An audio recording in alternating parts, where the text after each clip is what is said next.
ఈ ఉదయం వాగ్దానం మీకోసం ఎలా ఉన్నారు? బాగున్నారు? పొద్దున్న లేచారా? ఉదయకాలం మీరు ఎంతమంది ప్రార్థన చేసుకుంటున్నారు, దేవునితో గడుపుతున్నారు?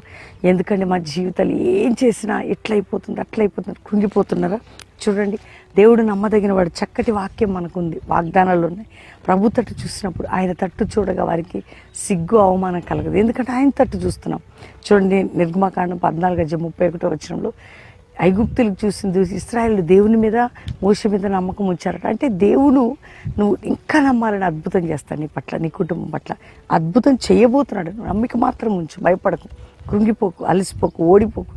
నీ పట్ల, నీ కుటుంబం పట్ల గొప్ప కార్యం చేయబోతున్నాడు. కాబట్టి ధైర్యంగా ఉండండి. తండ్రి ప్రతి బిడ్డను రక్షించి, విడిపించి, అద్భుతం చేసి, ఆశీర్వదించి, ఆత్మీయ, ఆరోగ్య, ఆర్థిక దీవెనలు, కుటుంబపరమైన పోరాటాలు, మానసిక ఒత్తిడిని విడిపించి, ఎవరెవరి సమస్యలను విడిపించండి. బర్త్డే, మ్యారేజ్ డే బిడ్డలను బ్లెస్ చేస్తూ, ఈరోజు ఎవరైతే వాగ్దానం వింటున్నారో వారిలో అద్భుతం జరుగును గాకని ఆశీర్వదిస్తూ యేసు నామములో అడుగుచున్నాం తండ్రి, amen. God bless you. Pastor Praveen official insta follow అవ్వండి. దేవుడు మిమ్మల్ని దీవించును గాక. Praise the lord.